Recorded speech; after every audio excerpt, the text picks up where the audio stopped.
14वीं की चांदनी पहाड़ियों पर बिखरी हुई थी। सन्नाटे और चांदनी का हसीन इम्तिजाज सदियों पुरानी चट्टानों को गोया झंझोड़ कर जगा रहा था। एक लामतनाही सकूत के बावजूद भी न जाने क्यों माहौल बड़ा जानदार मालूम हो रहा था।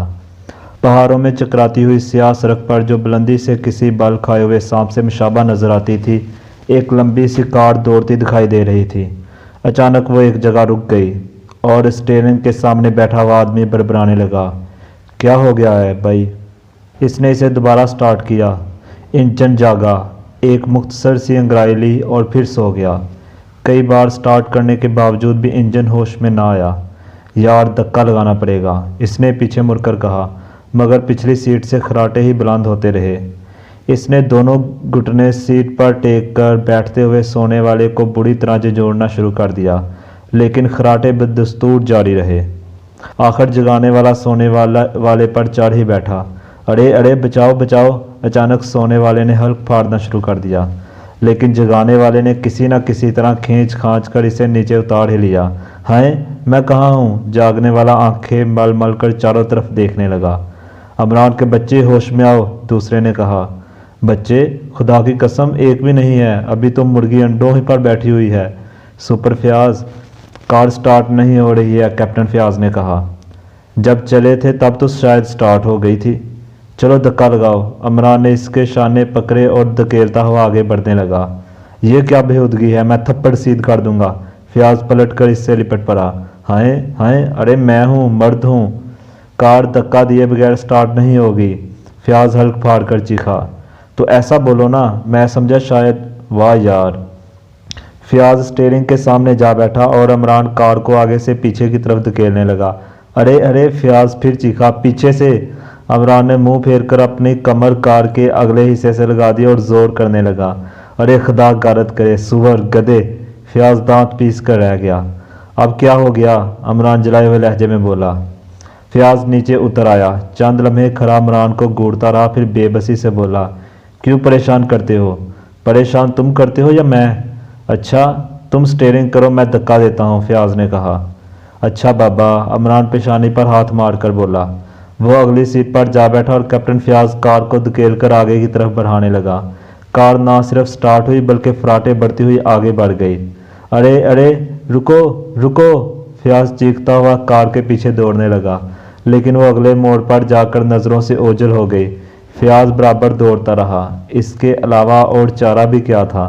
वो दौड़ता रहा, हत्ता कि ताकत जवाब दे गई, और वो एक चट्टान से टेक लगाकर हाँफने लगा। चढ़ाई पर दौड़ना आसान काम नहीं होता। वो एक पत्थर पर बैठकर हाँफने लगा। इस वक्त इस हरकत पर वो इमरान की बोटियां भी उड़ा सकता था, लेकिन सांसों के साथ ही साथ इसकी जहनी हालत भी एतदाल पर आती गई। इमरान पर गुस्सा आना कुदरती अमर था, लेकिन इसके साथ ही फयाज को इस बात का भी एहसास था कि आज इसने भी इमरान को काफ़ी परेशान किया है। आज शाम को वह इमरान को तफरीह के बहाने कार में उठाकर किसी नामालूम मंजिल की तरफ ले उड़ा था। इमरान की लाइल्मी में रोशी से इसका समान सफ़र पहले ही हासिल कर चुका था, और वह सब कार की स्टिपनी में ठोंस दिया गया था। वो जानता था कि इमरान आजकल काम के मूड में नहीं है, लिहाजा इसे यह हरकत करनी पड़ी, और फिर जब यह तफरीही सफ़र तवील ही होता गया तो फयाज को यह बताना पड़ा कि वो इसे सरदारगढ़ ले जा रहा है। इस पर इमरान एक लंबी सांस खींचकर खामोश हो गया था। इसने यह भी नहीं पूछा कि इस तरह सरदारगढ़ ले जाने का मकसद क्या है।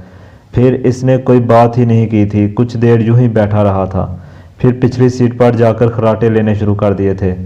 जाहिर है कि ऐसी सूरत में फयाज का गुस्सा ज़्यादा जोर ना पकड़ सका होगा। वो इसी पत्थर पर घुटनों में सर दिए बैठा रहा।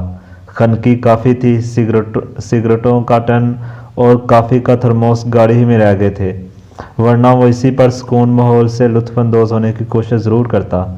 वैसे वो मुतमिन था कि इमरान का मजाक ख़तरनाक सूरत नहीं इख्तियार कर सकता। वो वापस ज़रूर आएगा, और कुछ ताज्जुब नहीं कि वो करीब ही कहीं हो। फयाज घुटनों में सर दिए इमरान ही के मतलब सोचता रहा। इसे इसकी बेहतरी हरकतें याद आ रही थी, वो हरकतें जिन पर हंसी और गुस्सा साथ ही आते थे, और दूसरों की समझ में नहीं आता था कि वो हंसते ही रहें या इमरान को मार बैठें। हमाकत का इजहार इसकी फितरत का जुज़ू सानी बन चुका था, और वह किसी मौका पर भी इससे बाज नहीं रहता था। वो इनके सामने भी हमाकत अंगेज़ हरकतें करता जो इसे अहमक नहीं समझते थे। मसलन खुद कैप्टन फयाज के लिए इमरान ने एक नहीं दर्जनों केस निपटाए थे। काम इसने किए थे और नाम फयाज का हुआ था। ज़ाहिर है कि वो ऐसे आदमी को अहमक नहीं समझ सकता था, लेकिन इसके साथ भी इमरान के अहमकाना रवैये में कोई तब्दीली नहीं हुई थी। तकरीबन 5 मिनट गुजर गए और फयाज इसी तरह बैठा रहा, लेकिन कब तक? आखिर इसे सोचना ही पड़ा कि कहीं सचमुच इमरान चोट न दे गया हो, क्योंकि वो भी तो इसे धोखा ही देकर सरदारगढ़ ले जा रहा था। फयाज उठा और दिल ही दिल में इमरान को गालियां देता हुआ सड़क पर चलने लगा, लेकिन जैसे ही अगले मोड़ पर पहुंचा इसे सामने से कोई आता दिखाई दिया। चलने का अंदाज इमरान ही का सा था। फयाज की मुट्ठियां भींच गई। इमरान ने दूर ही से आंख लगाई। कप्तान साहब, वो फिर रुक गई है, चलो धक्का लगाओ। फयाज की रफ्तार तेज हो गई। वो करीब करीब दौड़ने लगा था। इमरान के करीब पहुंचकर इसका हाथ घूमा जरूर, लेकिन खला में चक्कर काट कर रह गया, क्योंकि इमरान बड़ी फुर्ती से बैठ गया था। हाय हाय, क्या हो गया है तुम्हें? इमरान ने उठकर इसके दोनों हाथ पकड़ते हुए कहा। अभी तो अच्छे भले थे, मैं तुम्हें मार डालूंगा। फयाज दांत पीस कर बोला। अब यहाँ तन्हाई में जो चाहो कर लो, कोई देखने आता है? इमरान ने शिकायतमेज लहजे में कहा। अगर वो साली स्टार्ट नहीं होती तो इसमें मेरा क्या कसूर है? हाथ छोड़ो, फयाज ने झटका देकर कहा, लेकिन इमरान की गिरफ्त मजबूत थी, वो हाथ ना छुड़ा सका। वादा करो कि मारोगे नहीं, इमरान बड़ी सादगी से बोला। मुझे गुस्सा ना दिलाओ। अच्छा, तो इसके अलावा जो कुछ कहो दिला दूं। टाफियाँ लोगे? फयाज का मूड ठीक होने में बहुत देर नहीं लगी। वो करता भी क्या, इमरान पर गुस्सा उतारना भी एक तरह से वक्त की बर्बादी ही था। वैसे इस बार हकीकतन कार को धक्का देने की जरूरत नहीं पेश आई। इमरान ने अपने कई मिनट इसके इंजन पर ज़ाया किए थे। वो ज़्यादा दूर नहीं गया था, करीब ही एक जगह कार रोककर इंजन की मरम्मत करने लगा था। इसे तवक्को थी कि फयाज बेतहाशा दौड़ता हुआ वहां तक पहुंच ही जाएगा, लेकिन जब कई मिनट गुजर जाने के बावजूद भी फयाज ना आया तो वो खुद ही इसकी तलाश में चल पड़ा। थोड़ी देर बाद वो फिर इसी चकराती हुई सड़क पर सफ़र कर रहे थे, लेकिन कार फयाज ही ड्राइव कर रहा था और इमरान ने फिर पिछली सीट संभाल ली थी। फयाज बरबराने लगा। इस वक्त तुम्हारी जगह के कोई और होता तो चैन से घर पर पड़ा सो रहा होता। इमरान ने जल्दी से जुमला पूरा कर दिया। बकवास मत करो, फयाज ने कहा। मामला 5000 पर तय हुआ है। कैसा मामला? सरदारगढ़ में तुम्हारा निकाह नहीं होगा, फयाज ने खुश्क लहजे में कहा। हैं? फिर क्या? यूं ही मुफ्त में मेरा वक्त बर्बाद कर रहे हो? एक बहुत ही दिलचस्प केस है। यार फयाज, मैं तंग आ गया हूँ। तुम्हारी ज़ुबान से पहली बार इस किस्म का जुमला सुन रहा हूँ। फयाज ने हैरत ज़ाहिर की। सैकड़ों बार कह चुका हूँ कि लफ्ज़ केस मेरे सामने ना दोहराया करो। केस, ला हौला वला कुव्वता। मैंने अक्सर दाइयों के ज़िंदगी कराने को भी केस ही कहते सुना है। सुनो इमरान, बोर ना करो। ऐसा दिलचस्प मैं कुछ नहीं सुनना चाहता, ख़त्म करो। मुझे नींद आ रही है, इमरान ने अपने ऊपर कंबल डालते हुए कहा। फिलहाल मैं सिर्फ ये कहना चाहता हूँ कि इन लोगों के सामने कोई ऐसी हरकत ना करना जिससे वो बददिल हो जाए। मामला ऐसा है कि वो सरकारी तौर पर कोई कार्रवाई नहीं कर सकते। अगर करना भी चाहें तो कम अज़ कम मेरा महकमा इसे हंसकर ही टाल देगा। फयाज बरबराता रहा और इमरान के खराटे कार में गूंजते रहे। इतनी जल्दी सो जाना नामुमकिनात में से था। शायद इमरान कुछ सुनने के मूड ही में नहीं था। सरदारगढ़ एक पहाड़ी इलाका था। अब से 50 साल कबल यहाँ खाक उड़ती रही होगी, लेकिन मिट्टी का तेल दरियाफ्त हो जाने से एक अच्छा खासा शहर बस गया था। शुरू में सिर्फ मजदूर तबका की आबादी थी। आस्ता आस्ता ये आबादी फैलाव इख्तियार करती गई और फिर एक दिन सरदारगढ़ जदीद तर्ज का एक तरक्की याफ्ता शहर बन गया। पहले सिर्फ मिट्टी के तेल के कुओं की वजह से इसकी अहमियत थी, लेकिन अब इसका शुमार मशहूर तफरीह गाहों में भी होने लगा था और यहाँ के नाइट क्लब दूर दूर तक शोहरत रखते थे। कैप्टन फयाज ने कार एक क्लब के सामने रोक दी। टाउन हॉल के क्लॉक टावर ने अभी अभी 11 बजाए थे और ये नाइट क्लबों के जागने का वक्त था, मगर इमरान के खराटे शबाब पर थे। फयाज जानता था कि वो सो नहीं रहा है। खराटे कतई बनावटी हैं, लेकिन वो इसका कुछ बिगाड़ नहीं सकता था। ये और बात है कि वो कार के करीब से गुजरने वालों से आंखें मिलाते हुए शर्मा रहा था। वो कार के करीब से गुजरते वक्त एक लम्हा रुककर खराटे सुनते और फिर मुस्कुराते हुए आगे बढ़ जाते। वो मरदूद, फयाज जलाकर इसे झंझोड़ने लगा। पहले तो इस पर कोई असर ही नहीं हुआ, फिर यक बयक बुखलाकर इसने खुले हुए दरवाजे से छलांग लगा दी, मगर इस बार चोट इसी को हुई। मकसद गालबन ये था कि सड़क पर गिरने की सूरत में फयाज नीचे होगा और वो खुद ऊपर, मगर फयाज बड़ी फुर्ती से एक तरफ हट गया और इमरान जोंक में था, औंधे मुंह सड़क पर चला आया। البتہ اس کی پھرتی بھی قابل تعریف تھی، شاید ہی کسی نے اسے گرتے دیکھا ہو۔ دوسرے ہی لمحے میں وہ اتنے پرسکون انداز میں فیاض کے شانوں پر ہاتھ رکھے کھڑا تھا جیسے کوئی بات ہی نہ ہو۔ ہاں تو اب ہم کہاں ہیں؟ فیاض نے عمران نے ایسے لہجے میں پوچھا جس میں نہ تو شرمندگی تھی نہ بے اطمینانی۔ فیاض پر ہنسی کا دورہ پڑ گیا تھا۔ عمران بے تعلقانہ انداز میں کھڑا رہا۔ آخر فیاض بولا، کپڑے تو جھاڑ لو، اور عمران بڑی سعادت مندی سے فیاض کے کپڑے جھاڑنے لگا۔ اب جیپ نہ مٹاؤ، فیاض پھر ہنس پڑا۔ تم ہمیشہ اوٹ پٹانگ باتیں کیا کرتے ہو۔ عمران بگڑ گیا۔ چلو چلو، فیاض نے اسے دھکیل کر عمارت کی طرف بڑھایا۔ وہ دونوں ہال میں داخل ہوئے۔ ابھی بہترین میزیں خالی تھی۔ فیاض نے چاروں طرف نگاہ درا کر ایک میز منتخب کی اور وہ دونوں کرسیوں پر بیٹھ گئے۔ اس گوشے کے ویٹر نے قریب آ کر انہیں سلام کیا۔ وعلیکم السلام، عمران نے اٹھ کر اس سے مصافحہ کرتے ہوئے کہا۔ بچے تو بخیریت ہیں؟ جی صاحب، ہی ویٹر بکھلا کر ہنسنے لگا، اور فیاض نے عمران کے پیر میں بڑی بے دردی سے چٹکی لی۔ عمران نے سی کر کے ویٹر کا ہاتھ چھوڑ دیا۔ کھانے میں جو کچھ بھی ہو لاؤ، فیاض نے ویٹر سے کہا اور ویٹر چلا گیا۔ جن لوگوں نے عمران کو ویٹر سے مصافحہ کرتے دیکھا تھا وہ اب بھی ان دونوں کو گھور رہے تھے۔ فیاض کو پھر اس پر تاوا آ گیا اور وہ تلخ لہجے میں بولا، تمہارے ساتھ وہی رہ سکتا ہے جسے اپنی عزت کا پاس نہ ہو۔ آج کل فری پاس اور کنسیشن پاس بالکل بند ہیں۔ اس نے سر ہلا کر کہا اور ہونٹ سکور کر چاروں طرف دیکھنے لگا۔ فیاض، پرواہ نہ کرو، عمران نے تھوڑی دیر بعد سنجیدگی سے کہا۔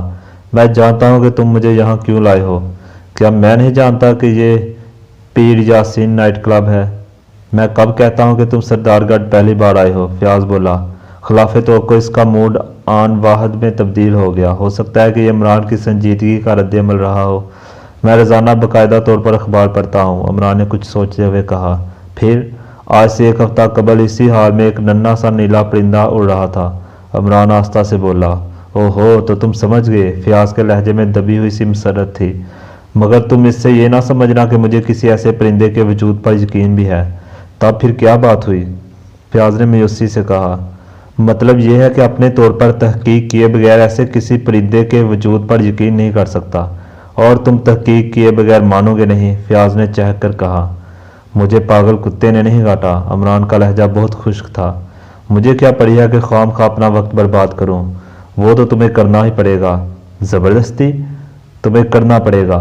کیا کرنا پڑے گا؟ عمران کی کھوپڑی پھر آؤٹ آف آرڈر ہو گئی۔ کچھ بھی کرنا پڑے۔ اچھا، میں صبر کروں گا، مگر نہیں، ویٹر کھانا لا رہا ہے، میں فی الحال کھانا کھا کر ایک کپ چائے پیوں گا، لہذا بکواس بند۔ کھانے کے دوران میں سچ مچ خاموشی ہی رہی۔ شاید فیاض بھی بہت زیادہ بھوکا تھا۔ کھانے کے بعد چائے کے دوران پھر وہی تذکرہ چھڑ گیا۔ جمیل کا بیان یہی ہے، میں نے وہی میز منتخب کی ہے جس پر اس دن جمیل تھا۔ کیا؟ عمران اچھل کر کھڑا ہو گیا۔ یعنی یہی میز جو ہم استعمال کر رہے ہیں؟ ہاں یہی، اور خدا کے لیے سنجیدگی سے سنو، بیٹھ جاؤ۔ واہ رے آپ کی سنجیدگی، عمران چر کر ہاتھ نچاتا ہوا بولا۔ سانپ کے پھن پر بٹھا دو مجھے، لعنت بھیجتا ہوں ایسی دوستی پر۔ فیاض نے اسے کھینچ کر بٹھا دیا اور کہا، تمہیں یہ کام کرنا ہی پڑے گا، خواہ کچھ ہو۔ میں ان لوگوں سے وعدہ کر چکا ہوں۔ کن لوگوں سے؟ جمیل کے خاندان والوں سے۔ اچھا تو شروع ہو جاؤ، میں سن رہا ہوں۔ جمیل اسی میز پر تھا۔ پھر موڈ خراب کر رہے ہو میرا، عمران خوفزدہ آواز میں بولا، بار بار یہی جملہ دہرا کر۔ ہشت! درجنوں آدمیوں نے اس نیلے پرندے کو حال میں چکر لگاتے دیکھا تھا۔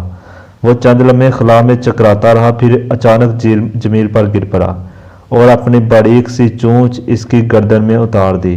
جمیل کا بیان ہے کہ اسے اس کی چونچ اپنی گردن سے نکالنے کے لیے کسی قدر قوت بھی صرف کرنی پڑی تھی۔ بہرحال اس نے اسے کھینچ کر کھڑکی سے باہر پھینک دیا۔ دور بیٹھے ہوئے لوگ اس کا مذاق اڑانے کے لیے ہنسنے لگے۔ ان کے ساتھ وہ بھی ہنستا رہا، لیکن وہ زیادہ دیر تک یہاں نہیں بیٹھ سکا کیونکہ اسے ایسا محسوس ہو رہا تھا جیسے گردن میں بچھو نے ڈنک مارا ہو۔ لیکن پھر یہ تکلیف 1 گھنٹے سے زیادہ نہ رہی۔ رات بھر وہ سکون سے سویا اور جب دوسری صبح جاگا تو اپنے سارے جسم پر بڑے بڑے سفید دبے پائے، خاص طور پر چہرہ بالکل ہی بدنما ہو گیا ہے۔